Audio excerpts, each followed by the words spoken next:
신령한 복을 받은 자의 삶이란 제목으로 함께 말씀을 나누도록 하겠습니다. 우리는 지난 시간에요, 에베소서 1장 3절부터 14절 말씀을 통해서 우리는 이미 하나님께 충분히 복받은 사람이다 라는 것을 함께 살펴보았습니다. 우리는 하늘에 속한 모든 신령한 복을 받은 사람이고요, 죄사함의 복을 받은 사람이고, 천국 가는 그날까지 성령의 보호하심의 인치심을 받은 자들이다 그랬습니다. 이 세 가지 복을 가만히 들여다보시면요, 이 세 가지 복이 다 구원의 복인 것을 알 수 있습니다. 구원의 복. 구원받아 하나님의 자녀가 되고 천국 백성 되는 복인 것을 알 수 있습니다. 그래서 예수 믿는 성도들이 받은 최고의 복은 구원의 복인 것이에요. 하나님의 자녀가 되는 복이고 천국 가는 복을 얻은 것입니다. 여러분, 우리가 받은 이 신령한 복, 영적인 복은 세상이 주는 복과 비교할 수가 없어요. 여러분, 세상의 복은 유한한 복입니다. 다 놓고 가야 될 복들이에요. 그러나 우리가 받은 복은 영원한 복입니다. 천국까지 영원히 이어지는 복이에요. 그런가 하면 세상의 복은 불안한 복입니다. 언제 빼앗길지 몰라서 늘 불안한 가운데 복을 쥐고 있습니다. 그러나 우리가 받은 복은 완전한 복이에요. 하나님께서 주신 이 신령한 복을 받은 자는 절대 뺏기지 않습니다. 그런가 하면 세상의 복은 허전한 복이에요. 복을 가지고 있는데도 마음이 허전해요. 더 채우려고 하고 그냥 허전하니까. 그러나 우리가 받은 복은 가득 채워진 복이에요. 다른 복을 구하지 않는 참된 만족이 하나님이 주신 복 안에 있습니다. 그래서 하늘의 복을 받은 사람들은요, 비교하며 살지 않아요. 세상 복을 받은 사람들과 비교하지 않고 또 그들이 가진 세상적인 복에 비교하면서 상대적 박탈감을 느끼지 않습니다. 늘 감사하고 기뻐하고 하나님을 찬양하는 삶을 살아요. 그래서 바울은 에베소를 로마 감옥에서 쓰면서 3절 찬송하려도 한 거예요. 여러분, 이게 바울의 경우만 해당되나요? 구원의 감격 속에 하늘의 신령한 복을 받은 이 감격을 누리는 사람들은 주방에서든 일터에서든 차 안에서든 문득문득 이 복이 떠올라서 하나님을 찬양하고 감사하는 거예요. 이게 성도의 참된 모습인 줄로 믿습니다. 오늘 함께 읽은 본문 말씀 15절, 이 15절 이하 23절까지 말씀은 지난주에 살펴본 말씀과 이어지고 있습니다. 여러분, 15절이 이렇게 시작합니다. 이로 말미암아, 이렇게 시작돼요. 좀 체크해 놓으시기 바랍니다. 이로 말미암아란 앞에 하늘의 신령한 복을 받았음으로 말미암아 이 뜻입니다. 창세전에 선택받고 하나님의 자녀 삼으시기로 예정되고 죄 사함 받고 성령의 인치심을 받은 이 구원의 복을 받았음으로 말미암아 그 뜻이에요. 그래서 이 복을 받은 사람은 어떠한 삶을 살아가야 마땅한가, 그것을 오늘 본문이 보여주고 있는 것입니다. 구원받은 자는 무엇을 또 추구하며 살아가야 되는지를 오늘 본문이 보여주고 있어요. 그 두 가지를 좀 집중해서 좀 살펴보고 은혜 나누기를 원합니다. 첫 번째로요, 하나님께 구원의 복을 받은 자의 모습은 어떤 모습일까요? 15절에 잘 나와 있습니다. 15절에 잘 나와 있습니다. 15절을 같이 한번 먼저 읽어보도록 하겠습니다. 15절 시작. 이로 말미암아 주 예수 안에서 너희 믿음과 모든 성도를 향한 사랑을 나도 듣고, 이로 말미암아 하늘의 신령한 복을 받음으로 말미암아 이 복을 받은 사람들은 삶에 반드시 두 가지가 있어야 된대요. 그게 무엇입니까? 15절에 믿음과 사랑이요. 그거 좀 동그라미 해놓으세요. 여러분이 창세전에 선택받은 사람인지를 어떻게 알 수 있습니까? 믿음으로 알 수 있는 거예요. 여러분이 하나님의 자녀 삼으시고 하나님이 예정하신 사람인 것을 어떻게 알 수 있나요? 예수를 믿음으로 알 수 있는 거예요. 내가 지금 예수를 믿으면 창세전에 선택받은 사람인 거예요. 그게 확증되는 거예요. 창세전에 선택받은 옆 사람은 어떻게 하는가? 그 사람이 예수 믿고 있으면 창세전에 선택받은 사람인 거예요. 그리고 내가 나의 모든 죄를 사함받은 사람인 것을 어떻게 알 수 있는가? 믿음으로 알 수 있는 거예요. 내가 예수를 믿고 있다면, 예수를 믿고 내가 예수 안에 거하고 있다면 죄사함 받은 거예요.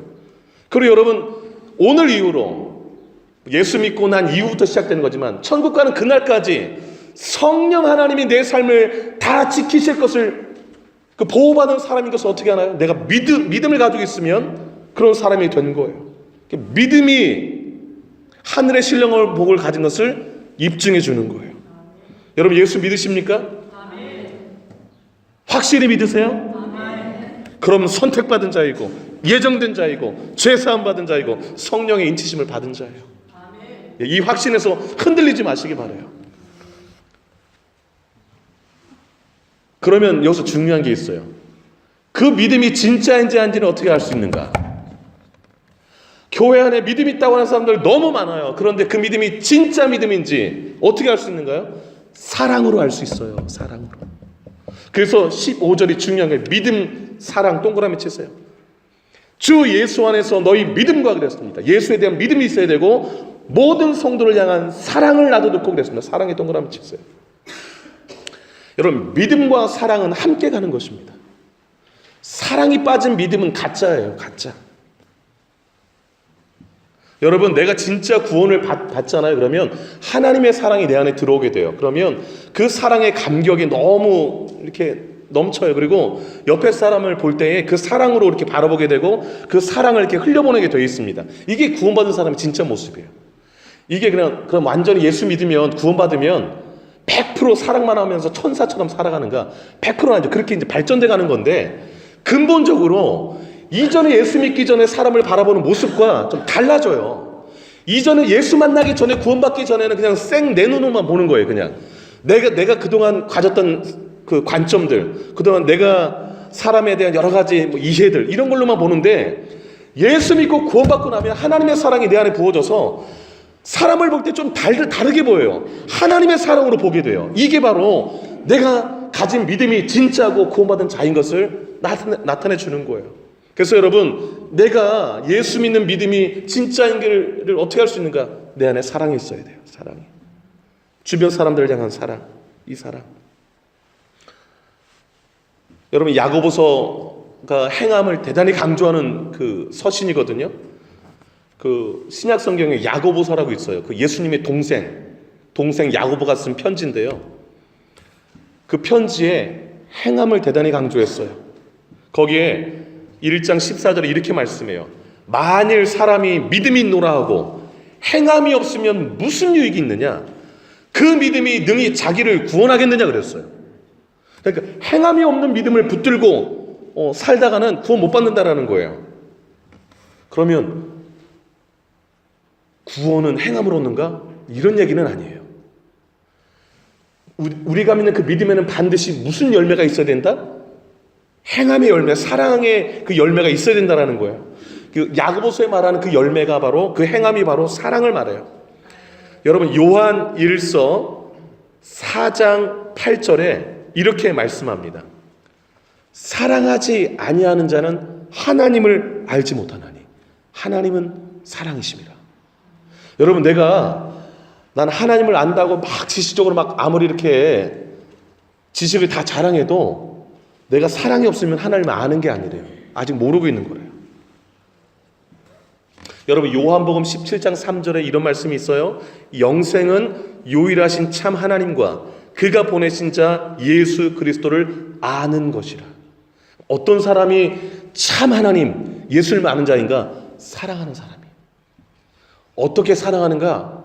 하나님의 그 십자가를 통한 하나님의 사랑을 경험한 사람이 알게 되는 거예요. 그것들을.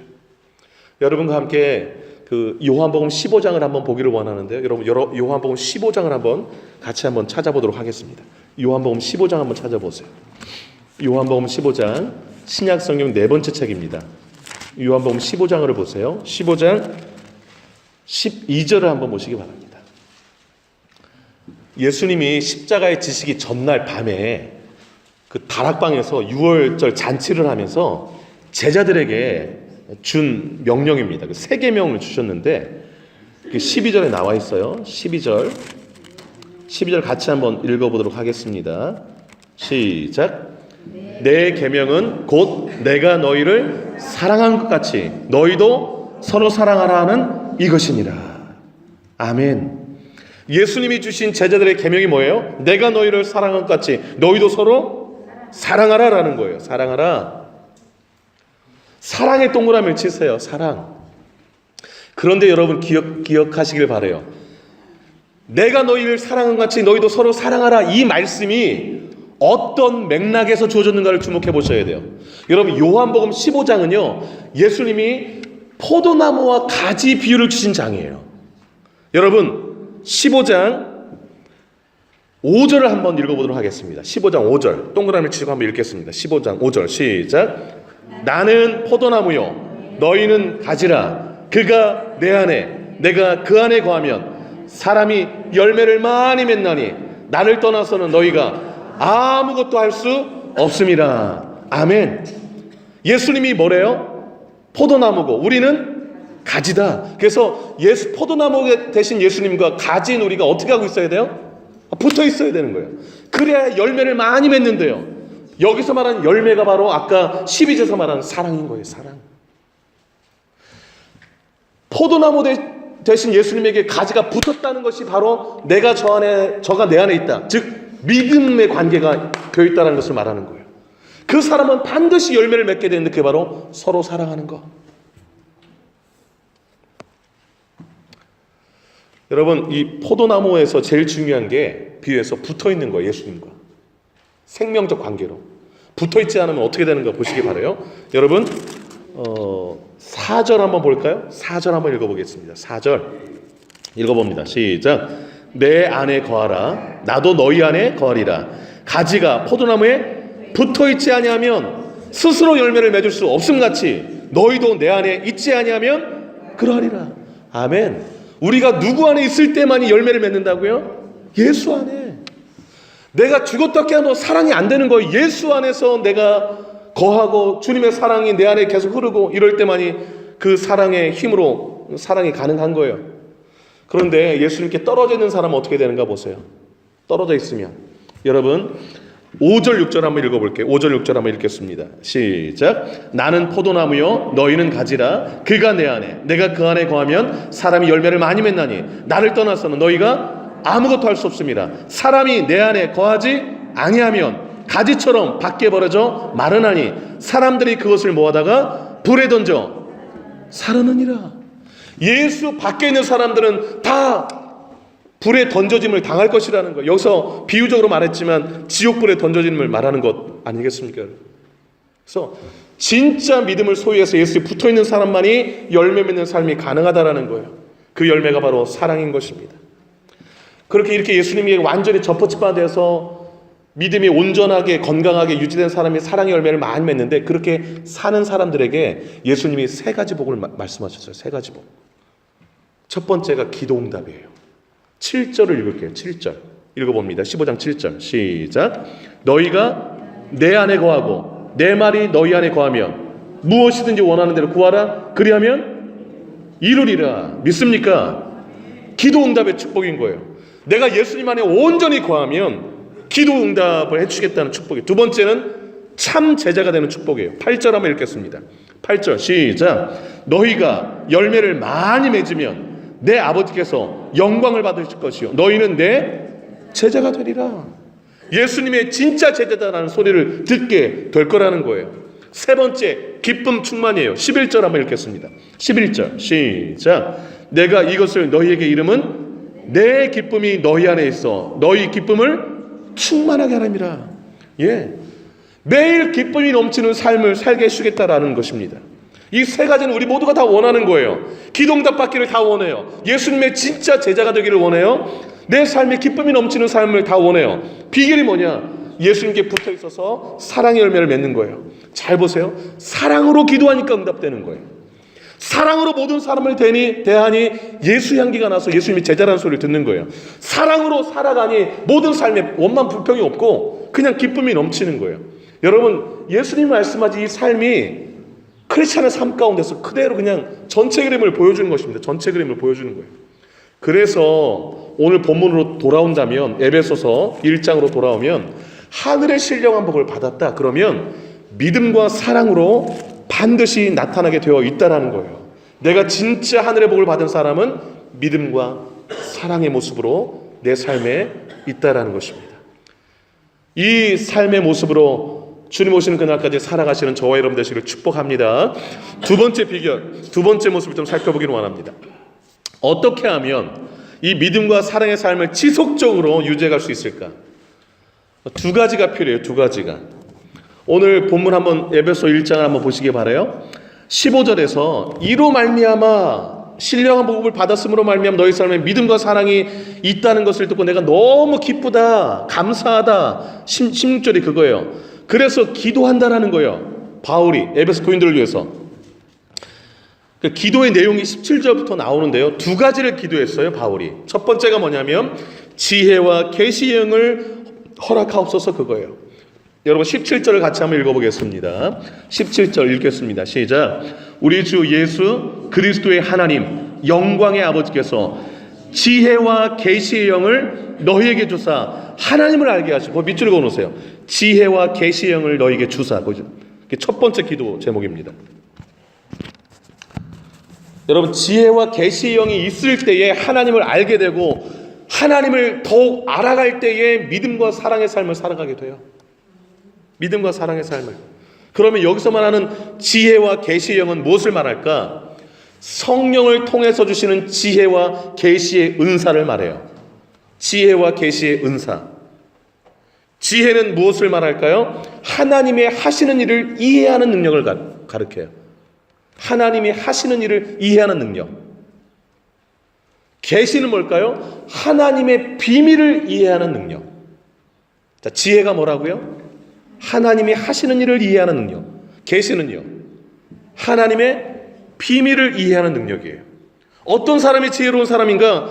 하나님이 하시는 일을 잘 이해하고 그 일 가운데 쓰임받는 사람이 지혜로운 사람이에요. 하나님이 무슨 일 좋아하시는지를 전혀 모르고 그냥 엉뚱한 데 헤매는 사람은 지혜 없는 사람이에요.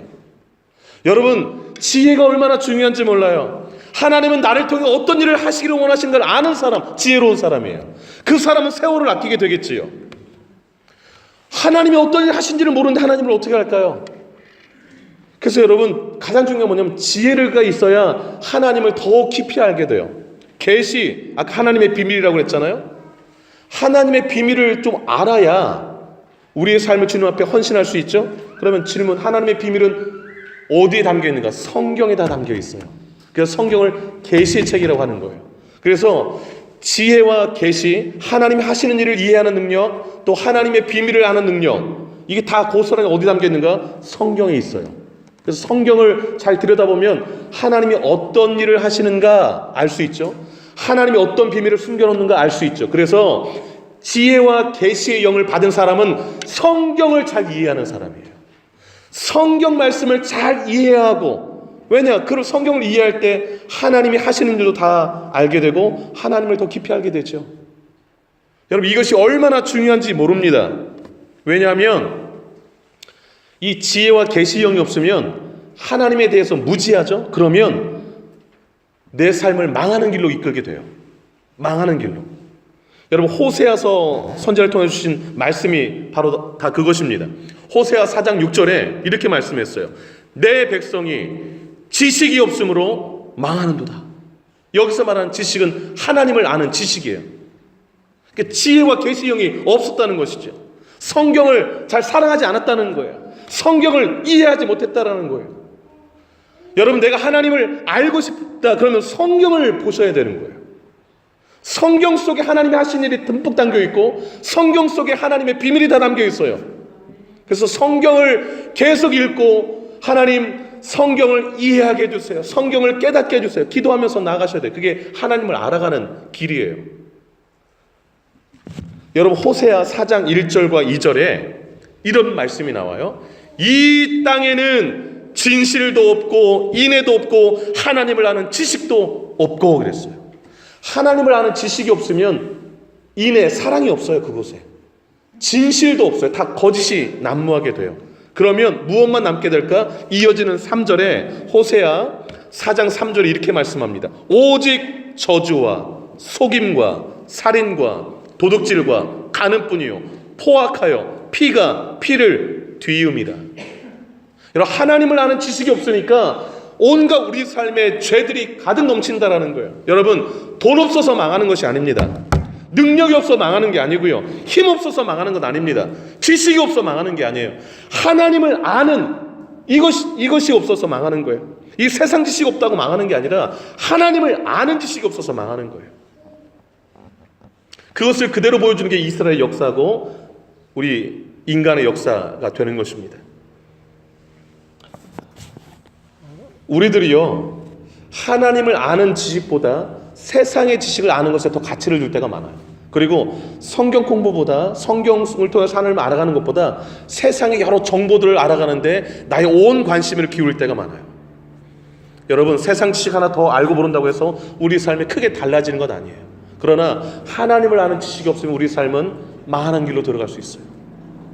그래서 여러분, 자녀들에게 하나님을 아는 지식을 많이 가르쳐 주시고 본을 보여주시고, 그래서 하나님께 기도하시기 바라요. 하나님, 저에게 지혜와 계시의 영을 주세요. 하나님이 무슨 일을 하시는지를 깨닫게 해주세요. 그리고 내가, 우리 자녀들이, 우리 교회가 거기에 쓰임받게 해주세요. 이렇게 간구하시기를 바라요. 그게 복 있는 삶이에요. 그게 복 있는 삶이에요. 하나님이 뭘 좋아하시는지는 하나도 모르면서 세상 사람들의 인기, 이건 뭐 다 바삭하게 다 알고 있고. 여러분, 하나님을 아는 지식이 점점 자라가시는 여러분 되시기를 주의 이름으로 축복합니다. 두 번째로요, 마음의 눈이 밝으셔야 돼요. 마음의 눈이 밝으셔야 돼요. 여러분, 본문 18절 한번 보시기 바라요. 18절. 바울이 두 번째 기도하는데 이렇게 기도해요. 너희 마음의 눈을 밝히사. 밑줄 그어놓으세요. 그리고 19절 끝에 알게 하시기를 구하노라. 밑줄. 18, 19절이 두 번째 기도인 거예요. 17절에 첫 번째 기도. 지혜와 계시의 영을 너에게 주사 하나님 알게 하시기를 원한다. 그 다음에 18절은요. 너희 마음의 눈을 좀 환하게 밝히셔서 19절 끝에 알게 하시기를 원한다. 그 중간에 세 가지예요. 그 부르심의 소망이 무엇인지를, 그 기업의 영광의 풍성함이 무엇인지를, 19절 그 힘의 위력으로 역사심을 따라 믿는 자들의 베푸신 하나님의 그 능력이 찌릿한 것이 어떠한 것임을 알기를 원한다 그랬어요.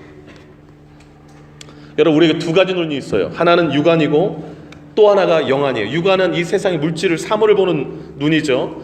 다른 하나가 영안인데, 이 영안은요 마음의 눈이라고 할 수 있습니다. 눈에 보이지 않는 것들을 보는 눈이에요. 근데 여러분, 마음의 눈이 어두우면 육안으로만 살아요. 육안으로만. 육안으로만 살면 육신의 정욕, 안목의 정욕, 이상의 자랑만 쫓게 돼 있어요. 여러분, 에덴 동산에서 사탄이 뱀을 통하여 하와에게 접근할 때에 영안을 어둡게 하고 육안이 밝게 해가지고서 유혹했어요. 선악과 따먹어라, 그러면 하나님처럼 된다. 요 말을 듣고 나서 육안이 반짝반짝해서 선악과를 보니까 이렇게 성경에 나왔어요. 보암직도 하고 먹음직도 하고 지혜롭게 할 만큼 탐스럽기도 한지라 육신의 정욕, 안목의 정욕, 이생의 자랑. 그래서 홀라당 따먹었어요. 그러니까 이 육안만 밝으면 다 그런 것들만 보여서 그런 것들을 추구하며 살게 돼요. 그렇게 해서 선악과를 따먹은 결과가 어떻게 됐나요? 아담에게도 좋아가지고 아담도 선악과 따먹고 죄짓게 하고 사망에 이르게 했어요. 이 땅 가운데 사망이 들어오게 했습니다. 여러분, 육안만 쫓아가는 삶은요 우리의 삶을 사망으로 이끌어가는 거예요. 영안이 열려야 되는데, 여러분, 뱀이 접근해 올 때 하가 영안이 밝았다면 어떻게 했을까요? 아, 저 뱀이 나를 하나님 말씀 어기게 해서 나를 죽음으로 이끌려고 하는구나 라는 것을 꿰뚫어 써야죠. 선악과를 먹게 해서 말씀을 어기게 해서 나를 사망으로 이끄는구나 하고서 사탄아 물러가라, 뱀에게 선언했어야죠. 영안이 어두워서 육안으로만 보니까 범죄하게 된 것입니다. 범죄하게 된 것이에요. 여러분, 아브라함과 그 조카 롯이요 가나안 땅에서 하나님 주신 복으로 풍성해졌어요. 그래서 그 가축들이 너무 많아가지고 한 그 지역 안에서 함께 칠 수가 없어서, 그래서 서로 막 목자들 싸우는 거예요. 그래서 아브라함이 그런 거예요. 조카 불러놓고, 야 조카 롯아, 우리 싸우지 말자. 우리 혈육이니까. 이 땅이 넓으니까 너 먼저 갖고 싶은 데를 가져. 네가 좌하면 내가 우하고 네가 우하면 내가 좌할게. 이래가지고서 룻이 어디를 바라봤냐면 소돔과 고모라 땅을 봤어요. 그랬더니 거기에 막 물이 막 흐르고 뭐 이렇게 양떼들 먹이기 너무 푸르른 거예요. 그래서 마치 에덴 동산 같다. 그래가지고 삼촌 나 절로 갈게요. 갔어요. 이게 뭘 의미하냐면 하나님 주신 약속의 땅을 떠나서 세상의 그 풍요를 쫓아간 거예요. 여러분, 그러니까 아브라함은 그대로 약속 땅에 남았어요. 근데 그 풍요를 쫓아간 롯은 어떻게 됐는가? 소돔과 고모라 불로 멸망할 때에 하나도 건지지 못하고 두 딸만 데리고 나왔어요. 아내는 나오다가 뒤돌아보지 말라고 했는데 그냥 아까워 뒤돌아보다가 소금 기둥 되어버리고. 여러분, 그러니까 육신의 안목을 가지고 눈을 가지고 세상 것만 추구하며 살아가는 삶은 그렇게 된다는 것을 성경 역사로 보여줘. 이게 지혜인 거예요. 그러면 다 보여줬는데 그대로 또 따라가는 사람들이 있어요. 지혜가 없는 것이죠. 사실 바울이 지금 얘기가 뭐냐면 지혜와 계시의 영을 받는 것도 필요하고 그다음 뭐냐면 마음의 눈이 좀 밝아야 된다라는 거예요. 그래서 마음의 눈이 좀 밝게 해줘서 그래서 세 가지를 좀 볼 수 있게 해달라고 그러는 거예요. 첫 번째가 뭐냐면 18절에 그 부르심의 소망이 무엇인지를 보게 해달라는 거예요. 이 부르심의 소망이라는 것은요, 어떤 소망 때문에 하나님이 우리를 부르셨는가 보게 해달라 이 뜻이에요. 여러분, 우리를 부르셨다라는 것은 구원받겠다는 뜻이에요. 우리를 어떤 소망을 가지고 이렇게 구원받게 하셨을까요? 복음으로 예수 닮은 자녀 될 소망을 가지고 부르신 거예요. 우리를 통하여 세상을 구원할 소망을 가지고 부르신 거예요. 그래서 내가 마음의 눈이 열린 사람은요, 이 세상 것 추구하는 게 아니라 예수 닮아가는 것이 삶의 목적인 거예요. 그게 나의 부르신 소망인 걸 아니까. 그리고 이 세계 복음화를 위해서 구원하는 일에 마음에 이렇게 비전을 품고 살아가는 사람인 것이죠. 마음의 눈이 밝은 사람이 그런 사람이에요. 18절 한번 후반부를 보시면 그 기업의 영광의 풍성함이 무엇이며 그랬습니다. 이 성도들에게 베푸시는 하나님의 그 하늘의 축복이 얼마나 풍성한지를 이제 보게 해달라는 것이죠. 영안이 열려야 그게 다 보여요. 여러분, 내가 하나님의 자녀가 됐다는 것이 얼마나 큰 축복인지 영광스러운 일인지를 이제 아는 것이죠. 그뿐이겠습니까? 여러분, 예수 믿고 구원받으면 예수 이름의 능력이 주어집니다. 기도 응답의 능력이 주어지고 천국의 시민권이 주어지고 성령의 도우심이 있고 죄사함이 있고 영생이 주어지고 여러분, 이 풍성함은 이루 말할 수가 없어요. 세상이 빼앗아갈 수 없는 평안이 내 안에 넘치고요, 기쁨이 넘치고요, 하늘나라만 바라봐도 그냥 기쁨이 너무 가득해요. 주님 만날 생각에 가슴이 설레요. 여러분, 이 풍성함이 마음의 눈이 열려야 보이는 것들이에요. 여러분에게 이 성령이 뜨여주시는 이 마음의 눈이 밝히 열리시는 축복이 있기를 주의 이름으로 축복합니다. 19절 한번 보세요. 19절 또 무엇인가? 그 힘의 위력으로 역사심을 따라 믿는 우리에게 베푸시는 능력의 지극히 크심이 없다는 것을 너희로 알게 하시길 원하라. 하나님의 능력이 얼마나 큰지를 알기를 원한다라는 거예요. 여러분, 하나님의 능력이 얼마나 크신지, 하나님의 능력이 얼마나 클까요? 그 능력이 예수님을 통해서 이미 보여졌습니다. 여러분, 20절 보세요.